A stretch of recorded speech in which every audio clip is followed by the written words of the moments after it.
بسم اللہ الرحمن الرحیم۔ السلام علیکم۔ آج کل سوشل میڈیا پر ایک بات بہت تیزی سے وائرل ہو رہی ہے کہ فرانس کی ایک کمپنی ہے جس نے رسول اکرم صلی اللہ علیہ وآلہ وسلم کے خطبہ حجۃ الوداع پر کام کیا اور کہا یہ جا رہا ہے کہ 2030 تک یہ کام مکمل ہو جائے گا اور ہم آسانی سے رسول اکرم صلی اللہ علیہ وآلہ وسلم کی آواز میں خطبہ حجۃ الوداع سن سکیں گے۔ کہا جا رہا ہے کہ ایسا ٹیکنالوجی اور AI کی مدد سے ممکن ہو سکے گا اور فرانس کی ایک کمپنی اس پر کام کر رہی ہے۔ ناظرین، آج کی اس ویڈیو میں ہم آپ کو بتائیں گے کہ اس بات میں کتنی حقیقت ہے۔ کیا ایسا ممکن ہو سکے گا کہ ہم آپ صلی اللہ علیہ وآلہ وسلم کی آواز سن سکیں گے؟ آج سے 1400 سال پہلے جو خطبہ آپ صلی اللہ علیہ وآلہ وسلم نے ارشاد فرمایا وہ ہم ان کی اصلی آواز میں سن سکیں گے۔ آخر وہ کون سی کمپنی ہے جو ایسا کر رہی ہے؟ کیا واقعی اذانیں فضا میں باقی رہتی ہیں؟ اور ایسا فرانس ہی کیوں کر رہا ہے؟ آئیے جانتے ہیں کہ سب سے پہلے ہم بات کرتے ہیں اس بات پر کہ آواز کس طرح فضا میں باقی رہ سکتی ہے۔ آج ہم ایک ایسے دور میں داخل ہو چکے ہیں جہاں سائنس اور سائنسدانوں سے جڑی ہر بات کو درست مان لیتے ہیں، یہاں تک کہ ایمان لے آتے ہیں۔ اس دور میں رسول اکرم صلی اللہ علیہ وآلہ وسلم کے معجزات کا بھی معائنہ کیا جا رہا ہے کہ ایسا کب ہوا تھا، کیوں ہوا تھا، کس طرح ہوا تھا۔ سائنس نے ہمیں چاروں طرف سے گھیر رکھا ہے۔ دنیا میں حضور اکرم صلی اللہ علیہ وآلہ وسلم کے وصال کے بعد سے اب تک کئی ہستیوں نے وصال کیا ہے۔ کیا آج سے پہلے سائنس نے کسی بھی ہستی کی آواز کو فضا سے ریکارڈ کیا ہے؟ نہیں، کیونکہ ایسا ممکن ہی نہیں ہے اور نہ ہی آوازیں فضا میں موجود رہتی ہیں۔ یہاں تک کہ فرانس کے اپنے قدیم بادشاہوں کی آوازیں، سپہ سالاروں کی آوازیں کبھی کچھ بھی ریکارڈ نہیں کیا گیا، کیونکہ ایسا ممکن نہیں ہے۔ آواز کی لہروں کی اپنی اپنی طاقت ضرور ہوتی ہے، لیکن ہر آواز کی لہر تھوڑی دیر میں ختم ہو جاتی ہے۔ بلکہ یوں کہیں کہ جتنی پاورفل آوازیں اتنا ہی اس کا دورانیہ کم ہوتا ہے۔ کچھ لوگوں کا ماننا ہے کہ ہماری آوازیں بھی گونجتی رہتی ہیں اور وہ فضا میں سفر کرتی رہتی ہیں، لیکن ہم انہیں سن نہیں سکتے۔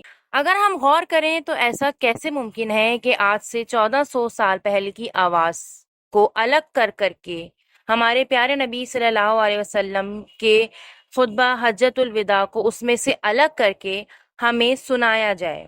کس طرح سائنس 1400 سال پہلے کی آوازوں کو الگ کر سکے گی جن میں مرد، عورتوں اور بچوں کی آوازیں، سب کی آوازیں موجود ہیں؟ کیا یہ خبر واقعی درست ہو سکتی ہے؟ اب یہاں پر یہ بات آتی ہے کہ آخر فرانس ہی کیوں؟ یہ وہ ملک ہے جس نے کچھ عرصے پہلے نبی اکرم صلی اللہ علیہ وآلہ وسلم کے گستاخانہ خاکے بنوائے تھے، اور یہ وہی فرانسیسی ہیں جو کئی سالوں سے یہ موقع ہاتھ سے نہیں جانے دیتے کہ کس طرح اسلام کو نقصان پہنچایا جائے۔ تو آخر اب ایسا کیا ہوا کہ یہ اتنا ہمدرد ملک بن گیا ہے جو مسلمانوں کے لیے نبی اکرم صلی اللہ علیہ وآلہ وسلم کے خطبہ حجۃ الوداع کی آواز کو ریکارڈ کرے؟ یہاں یہ واضح رہے کہ یہ محض ایک فتنہ ہے اور سراسر جھوٹ ہے۔ مسلمانوں کے جذبات کے ساتھ کھیلا جا رہا ہے۔ اس لیے ایسا سوچنا غلط ہے کہ ہم اپنے نبی صلی اللہ علیہ وآلہ وسلم کو کبھی سن سکیں گے۔ ناظرین، یہ فتنوں کا دور ہے اور یہ وہ دور ہے جس میں قرب قیامت کے آغاز میں جس دور کا رسول اکرم صلی اللہ علیہ وآلہ وسلم نے اپنی احادیث میں اشارہ فرمایا تھا، یہ وہی دور ہے جس میں دجال کے خروج سے پہلے دھوکہ اور فریب عام ہو جائے گا، جھوٹ سچ بن جائے گا اور سچ جھوٹ بن جائے گا، لوگ ایک دوسرے کو دھوکہ دیں گے۔ موجودہ دور میں یہ سب عام ہوتا جا رہا ہے۔ اسی طرح یہ بھی مذہب کے نام نہاد لوگوں کا ایک جھوٹ ہے، مسلمانوں کے جذبات سے کھیلنے کا ایک ہتھ کنڈا ہے کہ آپ صلی اللہ علیہ وآلہ وسلم کی آواز کو سنایا جائے گا۔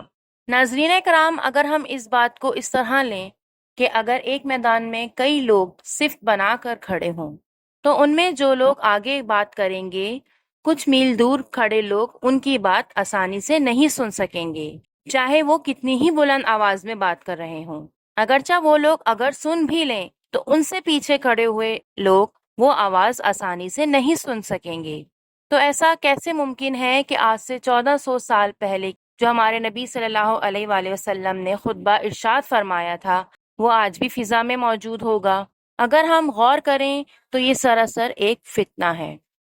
اللہ تعالی ہمیں ان تمام فتنوں سے اپنے حفظ و امان میں رکھے، آمین یا رب العالمین۔ ویڈیو کا اختتام اس دعا سے کرتے ہیں کہ یا اللہ پاک ہماری دعاؤں میں شامل ہونے والے اور آمین کہنے والوں کی تمام جائز دعائیں اپنی بارگاہ میں قبول فرما لیں۔ اے اللہ تو پاک ہے، ہم تیرا ہی شکر ادا کرتے ہیں۔ تو سب سے بڑا ہے، تیرے سوا کوئی معبود نہیں اور تیرا کوئی شریک نہیں۔ زمین و آسمان پر جتنی بھی مخلوقات ہیں تو ان سب کو پالنے والا ہے۔ اے اللہ پاک بلا شبہ تو ہم سب سے بہت محبت کرتا ہے، اسی لیے ہمیں اپنے محبوب صلی اللہ علیہ وآلہ وسلم کا امتی بنایا اور ہماری زندگیوں کو پرسکون بنایا ہے۔ اپنے پیارے محبوب صلی اللہ علیہ وآلہ وسلم کے صدقے ہم سب کے تمام صغیرہ اور کبیرہ گناہوں کو معاف فرما دے اور ہماری زندگیوں میں سکون اور عافیت عطا فرما دے، ہمارے دلوں کی ویرانیوں کو اپنی رحمت سے آباد کر دے اور ہمیں اپنے پیارے محبوب صلی اللہ علیہ وآلہ وسلم کے راستے پر چلنے کی توفیق عطا فرما۔ یا اللہ ہم سب کے والدین اور ہمارے آباء و اجداد کو اپنی عافیت عطا فرما، ہم سب کو حلال رزق عطا فرما اور ہم سب کی تمام مشکلیں آسان فرما دے۔ یا اللہ پاک تو ہم سب کا حامی و ناصر ہو، آمین یا رب العالمین۔ ملتے ہیں اسی کے ساتھ نیکسٹ ویڈیو میں۔ السلام علیکم ورحمۃ اللہ۔